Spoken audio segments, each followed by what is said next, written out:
បាទជំរាបសួរបាទបងប្អូនទាំងអស់គ្នាបាទជាពិសេសបងប្អូនសិស្សានុសិស្សជាទីរាប់អានបាទតើបងប្អូនសុខសប្បាយទេបាទតើការសិក្សារបស់បងប្អូនយ៉ាងម៉េចដែរបាទកាលពីវីដេអូមុនគឺយើងបានសិក្សារួចមកហើយពី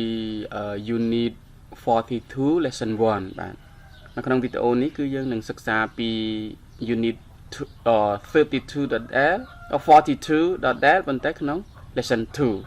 បាទអញ្ចឹងចង់ដឹងថាខ្លឹមសារមេរៀនយ៉ាងណាបាទសូមចូលទៅក្នុងវីដេអូមេរៀនទាំងអស់គ្នាបាទនេះបងប្អូនគឺ lesson 2នៃ unit 42ហ្នឹងហើយបងប្អូនមើលរូបភាពបន្តិចទៅបាទគឺមានយាយតាពីរអ្នកក៏ដើរ arm in arm បាទនេះ arm in arm មានន័យថាដើរគៀកដៃគ្នាបាទមាន hand in hand arm in arm បាទ arm in arm គឺរបៀបនេះដូចបងប្អូនដូចខាងស្រីគាត់យកដៃមកដាក់នឹងកលាក់ដៃរបស់យើងនឹងអូបដៃយើងគេហៅ arm in arm បើ hand in hand មានដើរចាប់ដៃគ្នាសោកម្រាមដៃចូលក៏អាហ្នឹងគេហៅ hand in hand បាទយើងមើលរូបភាពនេះគឺជាឪពុករបស់ Palo និងម្ដាយរបស់ Palo និង Joanna ហ្នឹងបងប្អូនបាទតួអង្គរបស់គាត់គឺលោកស្រី Faris និងលោក Faris បាទនេះគឺជាសម្បត្តិរបស់លោកនិងលោកស្រី Faris ហ្នឹងគាត់ផ្ញើមក Joanna ហើយនិង Palo ដែលជាកូនរបស់គាត់បាទជាងសម្បត្តិនេះចេញពីប្រទេស Brazil មកបាទនេះ a letter from Brazil បាទអញ្ចឹងយើងឆែកមើលមុននឹងឆែកពាក្យបាទខ្ញុំរំលឹកមេរៀនចាស់បន្តិចត្រង់កន្លែងដែលលោកស្រី Faris នេះគាត់បានមកលេង Joanna និង Palo គាត់បានមកសួរសុខទុក្ខកូនបាទអញ្ចឹងគាត់ត្រឡប់ទៅប្រទេសរបស់គាត់វិញគឺប្រទេសប្រេស៊ីលបាទដល់ពេលគាត់ត្រឡប់ទៅវិញទៅគាត់សរសេរសម្បត្តិមកកូនបាទអញ្ចឹងយើងឆែកមើលពាក្យពិបាកនៅក្នុងអត្ថបទសម្បត្តិចាស់បាទណាអត្ថបទសម្បត្តិបាទពាក្យ dear កន្លែងនេះយើងមានន័យច្រើនប៉ុន្តែអត់និយាយន័យផ្សេងទេគឺនិយាយក្នុងន័យសម្បត្តិប្រែថាជូនមកដល់បើសិនតែមនុស្សចាស់ដូចជាឪពុកម្ដាយថាផ្ញើមកណាឬក៏ជូនមកផ្ញើមកអីចឹងទៅណាឬក៏មកដល់Joannaហើយ Palo អីចឹងទៅណាបាទពាក្យ want គឺបងប្អូនចេះហើយពាក្យវា wanted នេះជាផាសទេតែពាក្យវា want ប្រែថាចង់ណាបាទ want ចង់បាទ arrive បាទពាក្យវាសិតតែផាសហើយតែពាក្យ arrive អត់មាន d ទេបងប្អូនណាប្រែថាមកដល់បាទ safe បាទ safe នេះយើងប្រែថាសុវត្ថិភាពបាទ sound នោះគឺសំឡេងអីចឹងទៅប៉ុន្តែនៅក្នុងការប្រែយើងប្រហែលជាមិនមែនប្រែចឹងទេបាទយក fine បាទ fine គឺបើនិយាយពីសុខភាពយើងប្រើសុខសប្បាយអីចឹងទៅណាបងប្អូនបាទគឺពាក្យ lonely បាទពាក្យថា lonely នេះប្រែថានៅម្នាក់ឯងឬក៏ឯកាអីចឹងទៅណាបាទស្នៃទៅ find out miss បងប្អូនចេះហើយបាទពាក្យចឹងណាពាក្យណាទៀតដូចជាអត់មានពាក្យពិបាកច្រើនទេបាទពាក្យ visit នេះគឺប្រែថាមកសួរសុខទុក្ខឬមកលេងនឹងឯងណាពាក្យ worry គឺយើងចេះហើយ probably ក៏យើងចេះហើយ wish ក៏ចេះហើយ ability បាទ ability ប្រែថាសមត្ថភាពបាទកន្លែងនេះ admire កន្លែងនេះយើងប្រែថាសរសើរបាទ admire your ability ណាសមត្ថភាព languages បាទ languages ប្រែថាភាសាហ្នឹងបាទបងប្អូនចេះហើយពាក្យហ្នឹងណាពាក្យណាទៀតបាទ street ចេះហើយ street បាទ speak ក៏ចេះដែរបាទ Portuguese បាទ Portuguese គឺភាសាប៉ក់ទុយកាល់បាទប៉ក់ទុយកាល់ណាបាទភាសាប៉ក់ទុយកាល់គឺ Portuguese បាទ realize ទៅនេះប្រែថាទទួលស្គាល់ឬក៏ដឹងឮណាស្គាល់ឬក៏ទទួលស្គាល់ណា rely energy បងប្អូនចេះទេបាទ energy ប្រែថាកម្លាំងប្រែថាថាមពលប្រែថាបាទថាមពលកម្លាំងនឹងឯងណាបាទinform បាទ inform នេះប្រែថាផ្ដល់ដំណឹងឬក៏ផ្ដល់ព័ត៌មានបាទណា inform កិរិយាសព្ទបើសិននាមថា information បាទគឺព័ត៌មាននឹងឯងណា inform ប្រែផ្ដល់ព័ត៌មាន plan គឺគម្រោងផែនការបាទ add បាទពាក្យ add កន្លែងនេះប្រែថាបន្ថែមណាបាទបន្ថែម take care ចេះហើយណាបងប្អូន take care of ណាថែរក្សាខ្លួន right បាទអស់ហើយមើលខាងនេះម្ដងពាក្យ glad បាទ glad ហ្នឹងគឺរីករាយបាទ client បាទពាក្យ client បាទ client ប្រែកន្លែងនេះគឺអតិថិជនណាបាទស្មើនឹង customer ដែរបាទនេះជាឈ្មោះគេទេtrouble បាទពាក្យថា trouble ប្រែថាបញ្ហាបាទបញ្ហាបាទពាក្យណាទៀតបាទ pleasant បាទ pleasant នេះយើងប្រែថាភាពងាយស្រួលចេះទៅណាបាទ pleasant ក្នុងអត្ថន័យនេះប្រែថាភាពងាយស្រួលណាពាក្យណាទៀតបាទអស់ហើយដល់អត់មានពាក្យពិបាកទេបាទបាទអញ្ចឹងយើង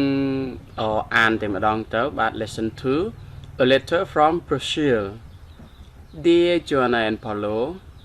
I just wanted to tell you that I arrived here safe and sound Your father was fine He was a bit lonely while I was away but it was nice to find out how much we missed each other He is really a good man You know, he was sick while I was visiting you, but he never told us because he didn't want us to worry. He was probably right. He knows how I worry. Anyway, he's better now, although I wish he could take better care of himself. How are you, Paulo? How I admire your ability to learn languages.I must tell you how nice it was to come home to Brazil where everyone in the street speaks Portuguese. I realize now how much energy it took to speak English. And Joanna, keep me informed of your plans. I wish your father could meet my girl.Your father wants to add a few words at the end of the letter. Take care of yourselves and please write when you get a minute. Love. Your mother had a wonderful time with you both, but I'm glad to have her back home. Paulo, one of my clients, Mr. Cortisos, will be in New York next week.If it is not too much trouble, I'd like you to do whatever you can to make his stay more pleasant. If he doesn't call you, fine. I'll be in New York on business in October. I'll see you both then. Take care. បាទគឺសម្បត្តិនឹងគឺខ្លឹមសារមានតែប៉ុណ្្នឹងឯងបាទហើយពាក្យពិបាកនៅក្នុងខ្លឹមសារសម្បត្តិក៏តិចដែរបាទអញ្ចឹងបងប្អូនសង្កេតមើលរបៀបរបបនៃការសរសេររបស់គេគឺអញ្ចឹងណាបងប្អូនហើយក្បាលសម្បត្តិគឺយើងផ្ដើមឡើងដោយ dear ដាក់ឈ្មោះអ្នកណាម្នាក់អញ្ចឹងទៅយើងដកបន្ទាត់មួយបាទមើលរបៀបរបបគេហើយចុងបញ្ចប់នៃសម្បត្តិគឺគេប្រើពាក្យ love ពាក្យ take care ហើយសញ្ញេណាបាទបាទអញ្ចឹងពួកយើងប្រែតែម្ដងទៅបាទកុំឲ្យវាស៊ីពេលយូរបាទកុំឲ្យវីដេអូកាន់តែវែងបាទអញ្ចឹង Dear Joanna and Paulo ថាមកដល់ Joanna ហើយនិង Paulo I just wanted to tell you that I arrived here safe and sound អញ្ចឹងម៉ាក់គ្រាន់តែចង់ប្រាប់កូនថាម៉ាក់បានមកដល់ទីនេះដោយសុវត្ថិភាពហើយនឹងមានសំឡេងក្អាកក្អាយសោននេះដូចតែគាត់ជួបប្តីគាត់អញ្ចឹងទៅគាត់សប្បាយរីករាយអីចឹងទៅណាបាទបើស្អីយើងប្រែថាម៉ាក់គ្រាន់តែចង់ប្រាប់កូនឲ្យដឹងថាម៉ាក់បានមកដល់ទីនេះដោយសុវត្ថិភាពហើយនឹងមានសំឡេងវាសំឡេងអីគេបាទគឺសំឡេងក្អាកក្អាយដែលគាត់សប្បាយរីករាយនឹងឯងណាបាទ Your father was fine ប៉ារបស់កូនគឺសុខសប្បាយជាទេ He was a bit lonely while I was away but it was nice to find out how much we miss each other បាទនេះវារៀងវែងតិចអញ្ចឹងយើងអាចប្រែមក clear ត្រឹម comma នេះមក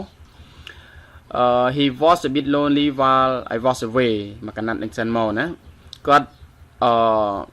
មានន័យថាគាត់ឯកាបន្តិចបន្តួចពេលដែលម៉ាក់អត់នៅ but it was nice to find out how much we miss each other ប៉ុន្តែវាល្អដែរដើម្បីស្វែងយល់ថាតើពួកយើងនឹងនឹកគ្នាប៉ុណ្ណាបាទអញ្ចឹងនិយាយចេះណាបាទនៅពេលគាត់ជួបគ្នាគឺសម្ដែងអារម្មណ៍នឹកអញ្ចឹងគាត់ថាវាក៏ជាការល្អមួយយ៉ាងដែរដើម្បីឲ្យដឹងថាពួកយើងនឹងនឹកគ្នាប៉ុណ្ណា He's really a good man គាត់ជាបរិសុទ្ធល្អម្នាក់ You know he was sick while I was visiting you but he never told us because he didn't want us to worry កូនដឹងទេគាត់ឈឺបាទគាត់បានឈឺណាផាសណាផាសរបស់ to be គឺ he was sick ណាគាត់បានឈឺខណៈពេលដែលម៉ាក់បានទៅលេងកូនប៉ុន្តែគាត់មិនដែលប្រាប់ពួកយើងដោយសារតែគាត់មិនចង់ឲ្យពួកយើងបារម្ភ He was probably right គាត់ធ្វើអញ្ចឹងប្រហែលជាត្រឹមត្រូវហើយ He knows how I worry គាត់ក៏ដឹងថាម៉ាក់បារម្ភប៉ុណ្ណាដែរណា Anyway he's better now although I wish he could take better care of himself តែទោះបីជាយ៉ាងណាក៏គាត់សុខសប្បាយហើយប្រសើរហើយណាឥឡូវនេះម៉ាក់អា wish នេះយើងអាចប្រែថាចង់បើភាគច្រើនភាសាខ្មែរយើងច្រើនថាចង់ការពិតប្រាថ្នាណាពាក្យថា wish ប្រាថ្នាឲ្យអ្នកណាម្នាក់យ៉ាងម៉េចអញ្ចឹងភាសាយើងច្រើនថាចង់ណាម៉ាក់ចង់ឲ្យគាត់នឹងយកចិត្តទុកដាក់ថែរក្សាខ្លួនគាត់ណាម៉ាក់ចង់ឲ្យគាត់នឹងមានន័យថាយកចិត្តទុកដាក់ណាកាន់តែយកចិត្តទុកដាក់លើខ្លួនគាត់ណាថែរក្សាខ្លួនគាត់បាទអញ្ចឹង How are you Palo ផាឡូតាកូនសុខសប្បាយជាទេ How I admire your ability to learn languages ណាម៉ាក់សូមសរសើរសមត្ថភាពរៀនភាសារបស់កូន I must tell you how nice it was to come home to Brazil where everyone in the street speaks Portuguese ម៉ាក់ត្រូវតែនិយាយថាម៉ាក់ចង់និយាយប្រាប់ថាណាម៉ាក់ចង់និយាយថាម៉ាក់ចង់ប្រាប់កូនថាឬក៏ម៉ាក់ត្រូវតែប្រាប់កូនថាតើវាល្អប៉ុណ្ណាដែលមកផ្ទះខ្លួនឯងណាមកស្រុកកំណើតឬក៏មកប្រទេសខ្លួនឯងហើយមានអ្នកនិយាយភាសាប៉តុយកាល់ណាគ្រប់ទីកន្លែងអ្នកកន្លែងទៅនេះយើងប្រែរៀងកាត់បន្តិចទៅព្រោះបើសិនយើងប្រែថាម៉ាក់ត្រូវតែប្រាប់កូនថាវាល្អប៉ុណ្ណាដែលបានមកផ្ទះទៅមកផ្ទះណាមកផ្ទះប្រទេសប្រេស៊ីលអ្នករាល់គ្នានិយាយភាសាណាអ្នករាល់គ្នាដែលនៅតាមផ្លូវនោះនិយាយភាសាប៉តុយកាល់អញ្ចឹងយើងរៀងអត់សូវស្ដាប់បានយើងអាចនិយាយប្រែត្រឡប់មកឲ្យស្ដាប់បានមកក្នុងឃ្លាហ្នឹងយើងថាម៉ាក់ត្រូវតែប្រាប់កូនថាវាពិតជាល្អខ្លាំងណាស់ដែលបានត្រឡប់មកផ្ទះឬក៏មកស្រុកកំណើតវិញហើយឃើញអ្នកគ្រប់គ្នានៅតាមផ្លូវនោះនិយាយភាសាប៉តុយកាល់គឺភាសាកំណើតរបស់គាត់ I realize now how much energy it took to speak English ថាឥឡូវម៉ាក់ទទួលស្គាល់ថាវាពិតជាមានឥទ្ធិពលប៉ុណ្ណាដែលទាញឲ្យពួកយើងនឹងនិយាយភាសាអង់គ្លេសណាបងប្អូនយល់ហើយកន្លែងហ្នឹងណាបាទម៉ាក់ឥឡូវម៉ាក់ទទួលស្គាល់ថាវាពិតជាមានអំណាចឬក៏ឥទ្ធិពលប៉ុណ្ណាដែលទាញឲ្យពួកយើងនឹងនិយាយភាសាអង់គ្លេស And Joanna keep me informed you of your plans ហើយ Joanna ក៏ដូចគ្នាដែរទុកឲ្យម៉ាក់ផ្ដល់ដំណឹងឬក៏ជូនដំណឹងណាពីគម្រោងរបស់កូន I wish your father could meet Michael ម៉ាក់ចង់ឲ្យឪពុកឬក៏ប៉ារបស់កូននឹងបានជួបជាមួយ Michael Your father wants to add a few words at the end of the letter ចឹងប៉ារបស់កូននឹងចង់និយាយពាក្យពីរបីម៉ាត់បន្ថែមណាបាទចង់បន្ថែមឬចង់និយាយពាក្យពីរបីម៉ាត់នៅចុងខាងចុងសម្បត្តិ Take care of yourself and please write when you get a minute តើចូលកូននេះកន្លែងទៅនេះយើងថាចូលមានន័យថាពាក្យបង្កប់បញ្ជាណាចូលកូនថែរក្សាខ្លួនហើយសូមកូនផ្ញើឬក៏សរសេរសម្បត្តិមកម៉ាក់វិញពេលកូនទទួលបានណាពេលទទួលបានសម្បត្តិភ្លាម Get a minute មិនមែនទទួលបាន1នាទីទេណាបងប្អូនយើងអាចប្រែថាភ្លាមសូមកូនសរសេរត្រឡប់មកវិញពេលកូនទទួលសម្បត្តិម៉ាក់ភ្លាមអញ្ចឹងក៏បានដែរណា Love ក៏សញ្ញេមក Your mother had a wonderful time with your boss but I'm glad to have her back home both នេះប្រែថាទាំងពីរណាម៉ាក់របស់កូនគឺសប្បាយរីករាយណាមានពេលសប្បាយរីករាយ had a wonderful time ប៉ុន្តែមានន័យថាសប្បាយរីករាយពេលនៅជាមួយកូនទាំងពីរប៉ុន្តែប៉ាក៏សប្បាយរីករាយដែរដែលបានគាត់ត្រឡប់មកផ្ទះវិញបាទ I'm glad to have her back home ណាប៉ាក៏សប្បាយចិត្តដែរប៉ុន្តែប៉ាក៏សប្បាយចិត្តដែរដែលគាត់ត្រឡប់មកផ្ទះវិញ Hello one of my clients Mr. Cortisos will be in New York next week ថា Hello ភ្ញៀវម្នាក់ក្នុងចំណោមភ្ញៀវរបស់ប៉ាឈ្មោះលោក Cortisos គាត់នឹងមកដល់ទីក្រុង New York ឬក៏នឹងគាត់មកដល់ទីក្រុង New York នៅសប្តាហ៍ក្រោយ If it is not too much trouble I'd like you to do whatever you can to make his stay more pleasant ប្រសិនបើវាណា if not too much trouble ថាប្រសិនបើវាគ្មានបញ្ហាច្រើនទេណាបើគ្មានការរអាក់រអួលអីទេឬក៏គ្មានបញ្ហាអីស្មុគស្មាញទេប៉ាចង់ឲ្យកូននឹងធ្វើអ្វីដែលអាចធ្វើបានណាចង់ឲ្យធ្វើយ៉ាងណាដែលកូនអាចធ្វើបានដើម្បីធ្វើឲ្យការស្នាក់នៅរបស់គាត់នឹងស្រួលអញ្ចឹងទៅណាកាន់តែមានភាពងាយស្រួលអញ្ចឹងនិយាយចេះ If he doesn't call you fine តែប្រសិនបើគាត់អត់ call រកកូនទេជាការប្រសើរហើយ I'll be in New York on business in October តើប៉ានឹងទៅដល់ទីក្រុង New York ប៉ានឹងទៅរកស៊ីឬក៏ទៅធ្វើជំនួញនៅក្នុងទីក្រុង New York នោះនៅក្នុងខែ10 I'll see you both then ណាចាំជួបគ្នាចាំជួបកូនទាំងពីរនាក់នៅទីនោះចាស់ take care ណាថែរក្សាខ្លួនផងអញ្ចឹងគាត់សញ្ញេរបស់គាត់ទៅប៉ាអញ្ចឹងទៅអានេះដាក់ម៉ាម៉ានេះអានេះឈ្មោះប៉ុន្តែដូចរៀងសញ្ញេទីបងប្អូនមើលអត់ត្រូវណាអានេះគឺម៉ាម៉ាអានេះគឺផាផាណាបាទប៉ាផាផានឹងឯងបាទអត្ថបទយើងគឺចប់ប៉ុណ្្នឹងឯងសង្ឃឹមថាបងប្អូនអាចយល់សេចក្តីប្រែហ្នឹងបាទមានការខុសឆ្គងកន្លែងណាក៏សូមអធិស្ឋានឬក៏មានសំណួរចម្ងល់ត្រង់កន្លែងណាបងប្អូនអាច comment ខាងក្រោមវីដេអូនឹងបានបាទខ្ញុំបាទរីករាយនឹងទទួលឆ្លើយតបទៅតាមលទ្ធភាពដែលអាចធ្វើទៅបាន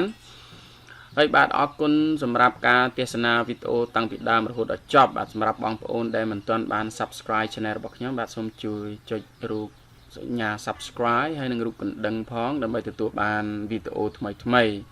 បាទជាចុងក្រោយបាទសូមអរគុណសូមជម្រាបលាបាទ